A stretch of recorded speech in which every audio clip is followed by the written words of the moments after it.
어쩜 이렇게 시간이 안 가는지 정말 버스 안에서 going 이불 속에서 going은 언제나 너에게 going. Assalamualaikum warahmatullahi wabarakatuh.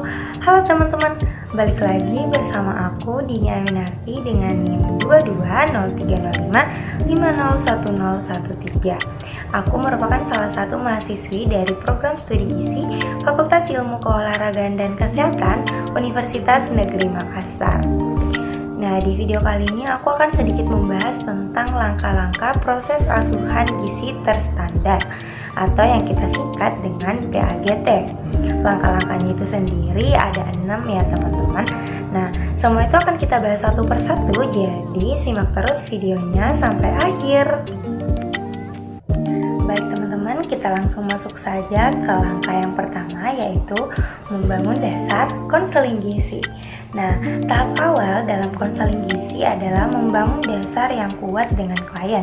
Hal ini melibatkan bagaimana cara kita membangun hubungan yang saling percaya, mendengarkan dengan empati, dan menjelaskan peran serta kebijakan konseling gizi kepada klien.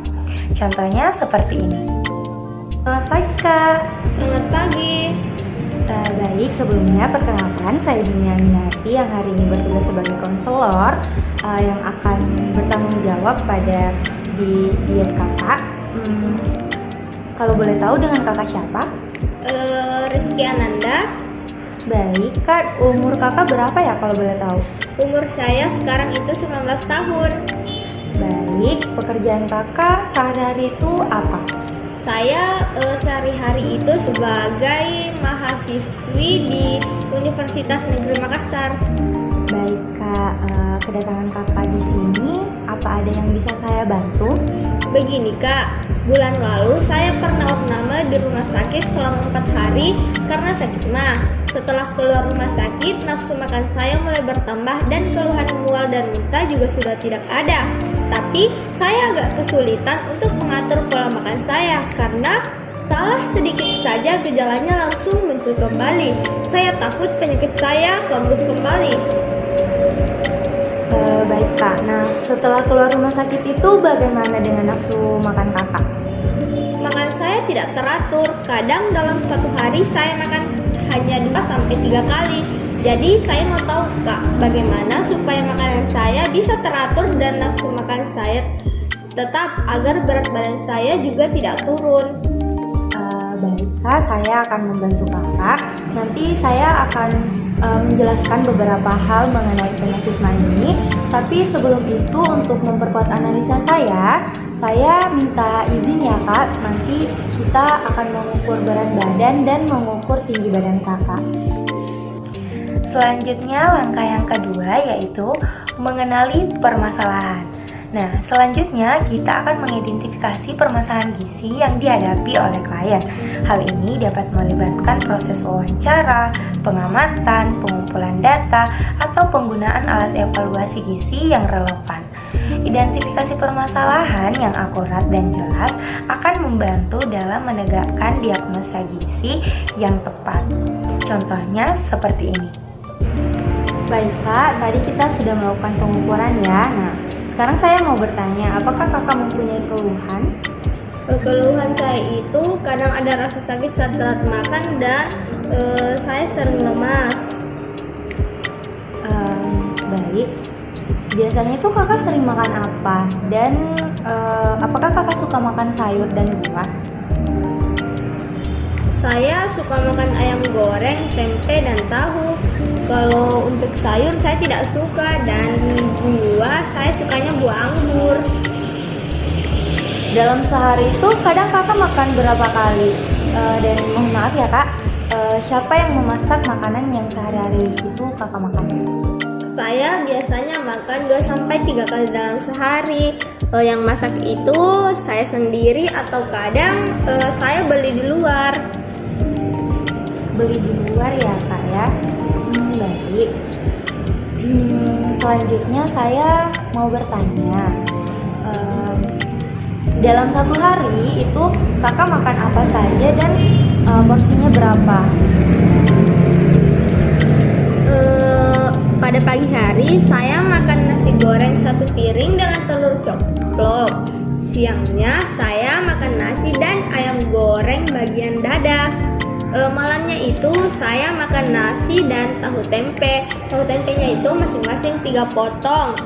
Dan pada saat tengah malam saya juga sering minum kopi karena saya sering begadang. Oh, kakak mengonsumsi kopi ya? Baik, apakah ada lagi yang kakak makan selain itu? Tidak, Berarti dalam satu hari itu kakak tidak mengonsumsi cemilan ya kak ya? tidak Kak. Baik. Nah, tadi pagi kakak sarapan apa? Saya sarapan hanya dengan nasi goreng dan kerupuk. Baik, terima kasih ya kak. Sebelumnya saya analisa terlebih dahulu mengenai hasil makanan dan minuman yang kakak konsumsi. Kemudian yang ketiga, menegakkan diagnosis gizi. Nah, setelah permasalahan sudah teridentifikasi, langkah selanjutnya adalah menegakkan diagnosa gizi yang spesifik dan relevan. Hal ini melibatkan penilaian terhadap status gizi klien berdasarkan data yang telah dikumpulkan, serta mengidentifikasi faktor-faktor penyebab permasalahan gizi tersebut. Contohnya seperti ini.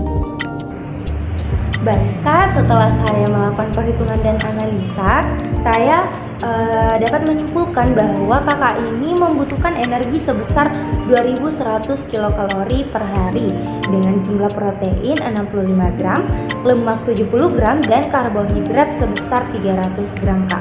Nah, sementara jumlah kalori yang kakak konsumsi berdasarkan dengan makanan yang kakak sebutkan tadi itu tidak bisa mencukupi kebutuhan kakak. Jadi harus diubah ya kak pola makannya. Nah, sekarang saya akan menjelaskan kepada kakak tentang apa sih itu penyakit MA. Nah, jadi MA adalah peradangan pada dinding lambung. Nah, radang ini biasanya dalam bentuk luka kak. Inilah yang menyebabkan rasa sakit dan nyeri yang biasa kakak rasakan.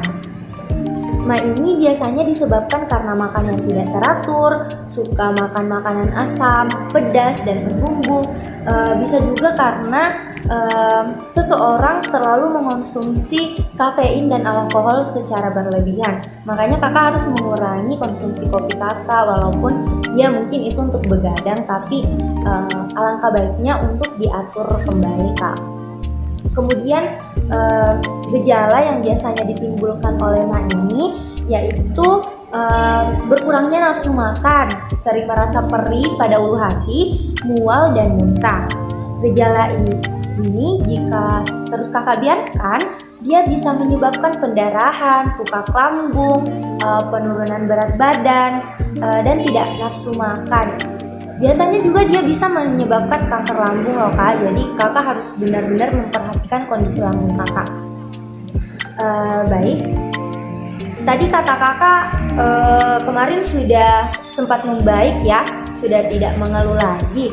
Makanya sekarang kakak harus mengatur nih pola makan kakak untuk mencegah sakitnya kambuh lagi. Kakak juga harus menghindari atau mengurangi konsumsi kopi karena ya itu tadi dia akan merangsang asam lambung dan nyeri akan kambuh lagi. Begitu kak. Yang keempat, intervensi gizi. Nah, setelah diagnosa gizi ditegakkan, dilakukan tindakan intervensi gizi yang sesuai. Ini melibatkan pengembangan dan implementasi program yang dirancang untuk memenuhi kebutuhan gizi klien. Intervensi dapat mencakup perubahan pola makan, pemilihan makanan yang tepat, penggunaan suplemen gizi, atau perubahan gaya hidup sehat lainnya. Contohnya seperti ini. Jadi sayur apa saja yang baik dikonsumsi agar penyakit saya tidak kambuh kak? Kalau untuk sayur sendiri itu kakak bisa mengonsumsi wortel, brokoli, kacang-kacangan, atau sayur yang tinggi serat karena sayur-sayur ini tidak memberatkan kerja lambung. Jadi zat gizinya juga sangat baik untuk membantu penyembuhan dan memelihara tubuh. Langkah selanjutnya adalah monitoring dan evaluasi. Nah, tahap ini melibatkan pemantauan dan evaluasi terhadap progres klien selama intervensi gizi. Evaluasi dilakukan untuk melihat sejauh mana program gizi telah berhasil dan apakah ada perubahan yang perlu dilakukan. Monitoring dan evaluasi juga dapat melibatkan pengambilan berat badan, pengukuran tinggi badan, analisis laboratorium, dan evaluasi parameter gizi lainnya. Contohnya seperti ini. Nah, sekarang kita ulang ya Kak, makanan apa saja yang tidak boleh Kakak makan dan berapa kali Kakak harus makan dalam sehari? Jadi makanan yang tidak boleh saya makan itu seperti makanan yang asam dan pedas. Dan saya harus makan 3-4 kali sehari atau setiap 2-3 jam sekali dengan porsi kecil. Benar sekali Kak. Nah, langkah yang terakhir yaitu mengakhiri konseling. Nah, tahap terakhir adalah mengakhiri sesi konseling gizi dengan klien. Hal ini melibatkan bagaimana cara kita memberikan umpan balik kepada klien tentang progres yang telah dicapai, memberikan rekomendasi untuk mempertahankan hasil yang baik, mendorong pemeliharaan pola makan dan gaya hidup sehat, serta membuat janji untuk konseling lanjutan jika diperlukan. Contohnya seperti ini. Baik Kak, karena sepertinya Kakak sudah mengerti, mungkin sesi konseling kita hari ini selesai sampai di sini saja. Untuk jadwal konseling berikutnya kita jadwalkan 1 minggu yang akan datang ya Kak. Baik Kak, terima kasih atas penjelasannya. Iya, sama-sama Kak. Terima kasih dan sampai bertemu lagi di 1 minggu yang akan datang. Nah, itulah tadi sedikit penjelasan mengenai langkah-langkah PAGT. Mohon maaf sebesar-besarnya apabila ada salah kata. Semoga apa yang aku sampaikan bisa bermanfaat bagi kita semua. Mungkin cukup sekian dari aku. Lebih dan kurangnya mohon dimaafkan. Wassalamualaikum warahmatullahi wabarakatuh. Bye-bye.